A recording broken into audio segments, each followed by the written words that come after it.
En un reciente video del señor Carlos Antonio Montemayor Morales, pastor, biblista y apologista de la Iglesia La Luz del Mundo, se da la tarea de tratar el tema de la brujería relacionándolo con algunas creencias y costumbres propias del fervor católico, como son los sacramentos, los sacramentales, las imágenes religiosas, las reliquias y los objetos de la piedad popular.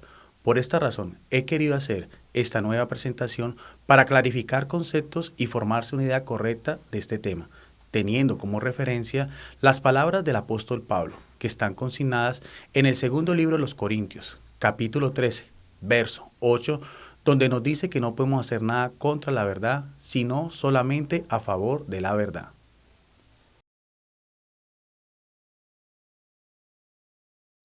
Veamos inicialmente una primera declaración del pastor Carlos Antonio Montemayor Morales. A veces vemos los rituales, aún católicos, con huesos, con calaveras, con situaciones, a la Santa Muerte.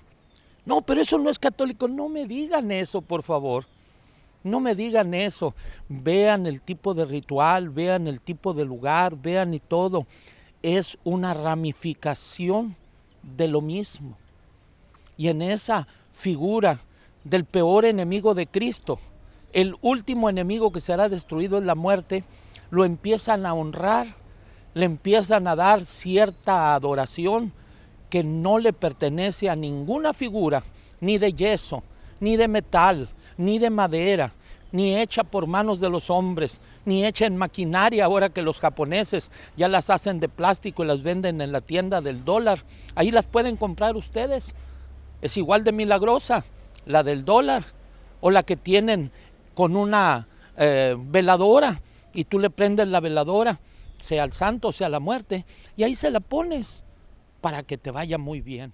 Después de escuchar las declaraciones del pastor de la Iglesia La Luz del Mundo, hay que anotar a lo que se refiere es al llamado sincretismo religioso, muy común en algunas partes de los pueblos de América Latina, sobre todo relacionado con lo que es el vudú en Haití, la santería en Cuba, la macumba en Brasil o, como vimos en uno de los apartes del video, el popular culto a la Santa Muerte en México. Esto se debió históricamente a lo que fue el proceso de evangelización en el Nuevo Mundo, donde se mezclaron tres cosas: el catolicismo que trajeron los misioneros españoles y portugueses de Europa, las creencias religiosas de los nativos indígenas de América, al igual que los dioses de los esclavos negros llegados de África. De todas maneras, estas prácticas, que tienen sus propios ritos en sus propios lugares de culto, que hacen parte de la magia blanca o la magia negra, con sus propios líderes religiosos, que reciben el nombre de santeros, sacerdotes del vudú Petro o del vudú Rada, hechiceros, brujos y chamanes, al igual que sus creencias, han sido condenadas enérgicamente de tiempo atrás por la jerarquía eclesiástica católica, bien sea a través de las cartas pastorales de los obispos o los sermones de los sacerdotes en el púlpito en la misa dominical.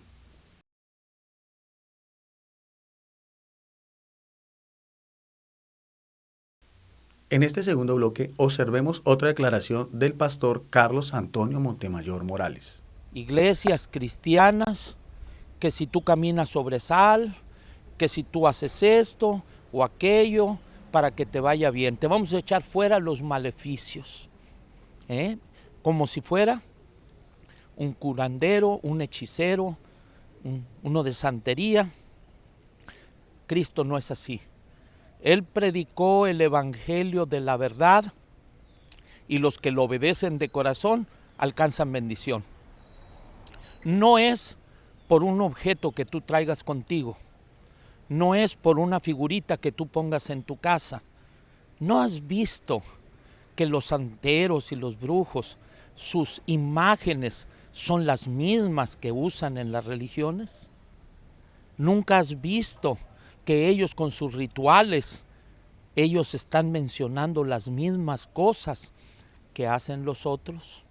Después de observar la declaración del pastor de la Iglesia La Luz del Mundo, hay que notar que deja pasar por alto cómo Dios, en su infinito poder, puede obrar milagros, hechos extraordinarios, curaciones o sanaciones a través de imágenes sagradas o objetos de piedad que están consignadas tanto en el Antiguo como en el Nuevo Testamento. Veamos inicialmente lo que fue el encuentro de Dios con Moisés en el monte Horeb o en el monte Sinaí, cuando se le aparece en forma de una zarza ardiente y le asegura que una de las maneras como va a dar a conocer su poder al faraón Ramsés II para dejar salir a su pueblo de la esclavitud en Egipto es por medio de su bastón o su cayado de pastor, al igual que ocurriría lo mismo con su hermano Aarón. Veamos lo que nos dice al respecto las Sagradas Escrituras sobre este hecho. Utilizaremos inicialmente la Biblia Católica Latinoamericana y nos vamos al libro del Éxodo, capítulo 4, verso 2-4. Entonces Yahvé le dijo: ¿qué es lo que tienes en la mano? Un bastón, le respondió él. Dijo Yahvé: tíralo al suelo. Lo tiró al suelo y se convirtió en una serpiente. Moisés dio un salto atrás. Yahvé entonces le dijo: tómalo por la cola con tu mano. Moisés lo agarró y volvió a hacer un bastón en su mano. Con esto le dijo Yahvé: podrán creer que te ha aparecido el Dios de tus padres, el de Abraham, el Dios de Isaac y el Dios de Jacob. En el verso 17 concluye el diálogo. Aarón hablará por ti, igual que un profeta habla por su Dios, y con este bastón en la mano harás milagros. Más adelante vemos también cuando ya Moisés con su hermano Aarón se presentan ante el faraón Ramsés II, rodeado de su corte imperial y los magos o hechiceros, un hecho que tiene que ver con el tema que estamos viendo. Y aparece en ese mismo libro del Éxodo, el segundo del Pentateuco o la Torá judía. Esta vez vamos a citar Éxodo 7, 8, 12. Lo vamos a hacer leyendo otra versión de la Biblia de América. El bastón maravilloso. El Señor dijo a Moisés y a Aarón: cuando le hables al faraón y le digan: hagan algún prodigio que los acredite, tú dirás a Aarón: toma tu bastón y tíralo ante el faraón para que se convierta en una serpiente. Fueron pues Moisés y Aarón ante el faraón e hicieron lo que el Señor les había mandado. Aarón tiró su bastón ante el faraón y sus ministros, y el bastón se convirtió en una serpiente. Pero el faraón llamó entonces a sus sabios y hechiceros, y estos magos de Egipto hicieron lo mismo con sus artes de magia. Tiró cada uno su bastón, y también se convirtieron en serpientes. Pero el bastón de Aarón devoró los bastones de los magos. A pesar de ello, el faraón endureció su corazón y no escuchó a Moisés y a Aarón tal como había dicho el Señor. Más adelante vemos en este mismo libro del Éxodo cómo Aarón convierte las aguas del río Nilo tocando su bastón milagroso. 7 días después ocurre lo mismo con las plagas de ranas y después con las de los mosquitos. Por su parte, Moisés con su vara sagrada abre el mar Rojo en dos para que el pueblo hebreo cruzara el mar Rojo camino a la tierra del Canaán. Hace brotar aguas en las rocas de Meribá, o también lo utiliza como talismán sagrado en la batalla contra los amalecitas. Del mismo modo, Dios hace retoñar el bastón de Aarón para que lo colocara dentro del cofre sagrado en la tienda del encuentro. Nos dice el libro de los Números, capítulo 17, 7-10, señal que sirvió para reconocer cómo el Altísimo lo había escogido a él y a sus hijos como los sacerdotes del pueblo judío. En el mismo libro de los Números, esta vez en el capítulo 21, versos 4-9, se narra el episodio de la serpiente de bronce que hizo construir Moisés por orden de Yahvé como un antídoto contra las mordeduras de estos reptiles en su travesía por el desierto del Sinaí. Por su parte, Josué y todo el pueblo hebreo, cuando iban camino a la tierra prometida, cruzando el río Jordán, sus aguas se abrieron milagrosamente por medio del arca de la alianza o el cofre del pacto que cargaban los sacerdotes. Eso aparece en el mismo libro que lleva su nombre, Josué, capítulo 3, verso del 14 al 17. Otro hecho similar fue lo que ocurrió con la capa del profeta Elías, cuando abrió en 2 oportunidades también el río Jordán. Nos constata la segunda de Reyes, capítulo 2, verso 8, 13 y 14. En cierta ocasión, unos israelitas estaban enterrando a un hombre, arrojándolo a la tumba de Eliseo, pero tan pronto el cadáver rozó los huesos del profeta, resucitó y se puso de pie. Nos narra también el segundo libro de los Reyes, en el capítulo 13, verso 20 y 21. Ya en el Nuevo Testamento, en la vida pública de Cristo, una mujer que de hacía 12 años estaba enferma de derrames de sangre, se curó instantáneamente al tocarle el borde de su túnica. Lo dice el Evangelio de San Mateo, capítulo 9, verso 20 y 22. Igualmente sucedió lo mismo con los enfermos en Genezaret. Nos dice también Mateo, capítulo 14, verso 34 y 36.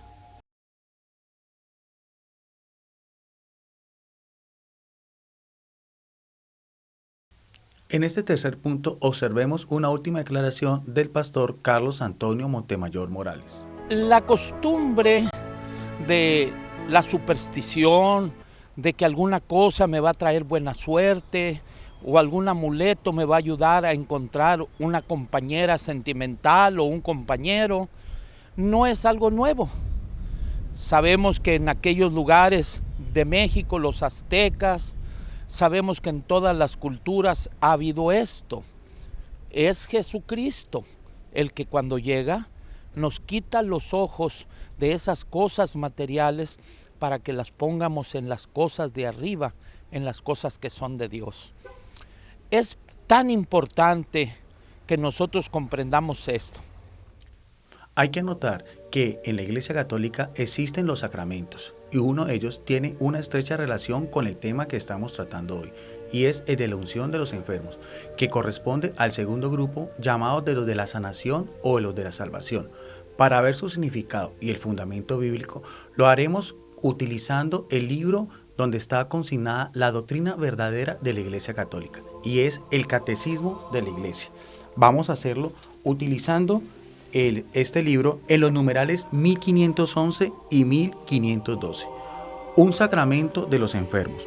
La Iglesia cree y confiesa que entre los 7 sacramentos existe un sacramento especialmente destinado a reconfortar a los atribuidos por las enfermedades, la unción de los enfermos. Esta unción santa de los enfermos fue instituida por Cristo Jesús como un sacramento del Nuevo Testamento, verdadero y propiamente dicho, insinuado por Marcos en el capítulo 6, verso 13, y recomendado a los fieles y promulgado por Santiago, apóstol y hermano o pariente del Señor, que aparece en Santiago, capítulo 5, verso 14-15. En la tradición litúrgica, tanto de Oriente como de Occidente, se posee desde la antigüedad testimonios de unciones de enfermos, haciéndolo por medio del aceite bendito. Ahora veamos el respaldo bíblico de lo dicho anteriormente, y lo vamos a hacer utilizando la Biblia que distingue a las iglesias evangélicas o las iglesias cristianas, que es la Biblia Reina Valera. Veamos inicialmente lo que nos dice el Evangelio de Marcos en el capítulo 6, verso 12-13. Es la misión que Jesús le encomienda a los apóstoles. Dice así: y saliendo y predicaban que los hombres se arrepintiesen, y echaban fuera muchos demonios, y ungían con aceite a muchos enfermos y los sanaban. La segunda cita bíblica tomada de la carta o la epístola del apóstol Santiago en el capítulo 5, verso 14 y 15 es muy importante, porque para la iglesia La Luz del Mundo, a la cual pertenece el pastor Carlos Montemayor, solo reconocen como verdadero lo que es hasta el siglo I, la iglesia primitiva o la iglesia apostólica, y la epístola del apóstol Santiago está fechada en el año 57 o el año 60 de la era cristiana. Dice así: y está alguno enfermo entre vosotros, que llamen a los ancianos de la iglesia y oren por él, ungiéndolo con aceite en el nombre del Señor, y la oración de fe salvará al enfermo, y el Señor lo levantará, y si hubiera cometido pecado, le serán perdonados.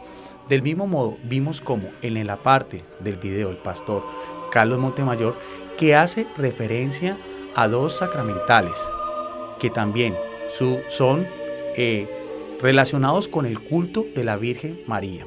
que es el rosario y el escapulario. Ellos dos también están explicados en el Catecismo de la Iglesia Católica.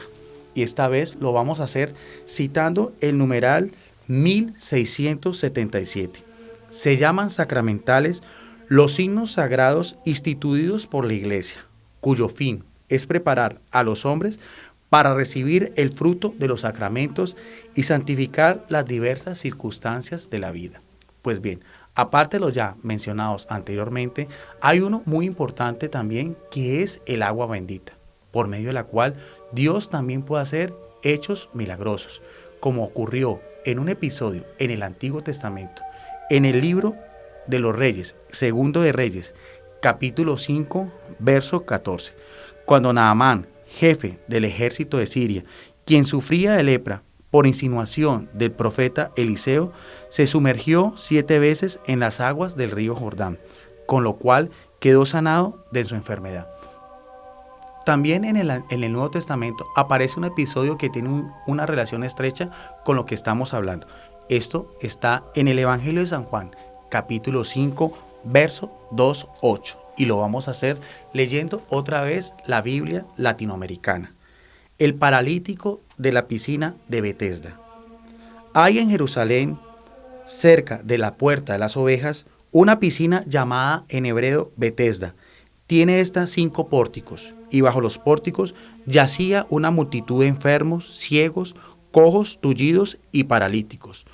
Todos esperaban que el agua se agitara, porque un ángel del Señor bajaba de vez en cuando y removía el agua, y el primero que se metía después de agitar el agua quedaba sano de cualquier enfermedad que tuviese.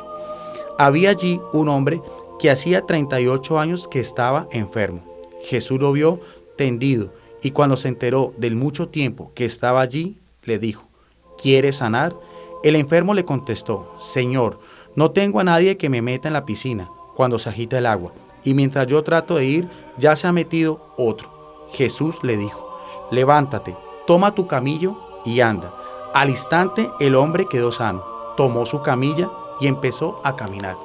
Ya en la historia de la Iglesia Católica también se cuenta con el manantial de agua milagrosa que hizo brotar la Virgen María cuando se apareció a la joven aldeana Santa Bernadette de Soubirous en la gruta de Massabielle, en Francia, en el año de 1858. Desde entonces hasta la fecha se han efectuado numerosas conversiones de almas y curaciones milagrosas. Entre ellas se cuenta hasta el momento con 69 sanaciones inexplicables por la ciencia moderna, que han sido analizadas rigurosamente por una comisión de médicos y científicos que constatan estos hechos.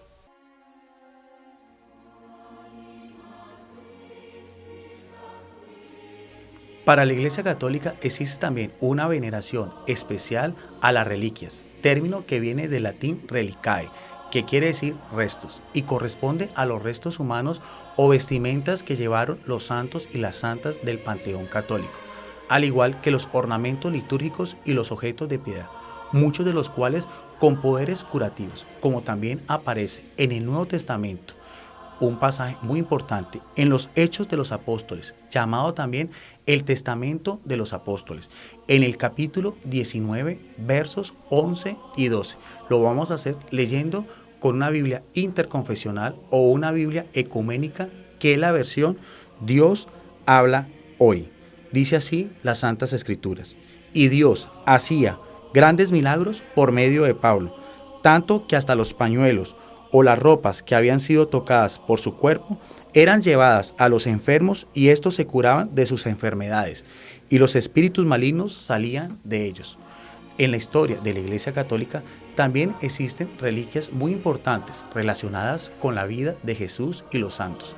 Vamos a hacer un ejemplo gráficamente, 2 relacionadas con Jesús y una con los santos. La primera es el velo de la Verónica. Según una antigua tradición cristiana, es el manto con el que se limpió la cara del Redentor camino al Calvario.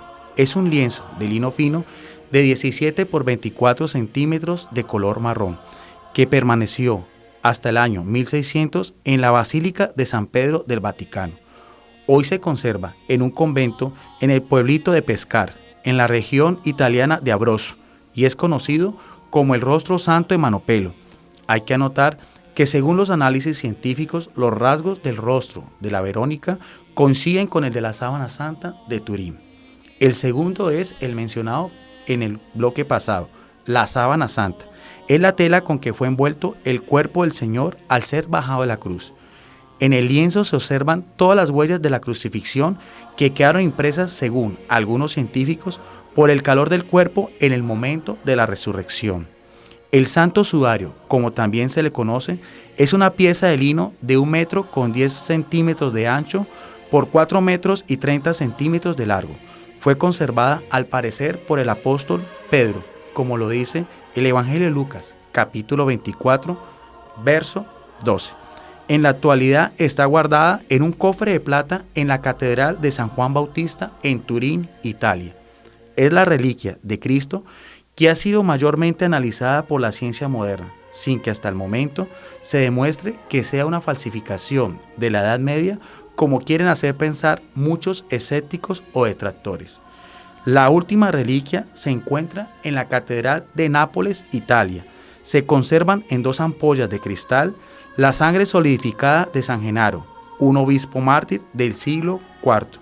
Sin embargo, desde el año 1389, cada 19 de septiembre, fecha de su fiesta en el calendario litúrgico, su sangre se licúa a la vista de los fieles. El fenómeno no tiene ninguna explicación natural, pues no depende de factores externos como la temperatura, el ambiente, la menor o mayor cantidad de luz.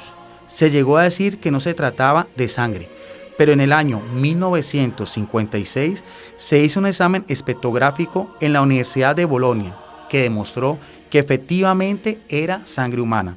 Además, la datación de la misma coincide con la fecha en que San Genaro fue martirizado.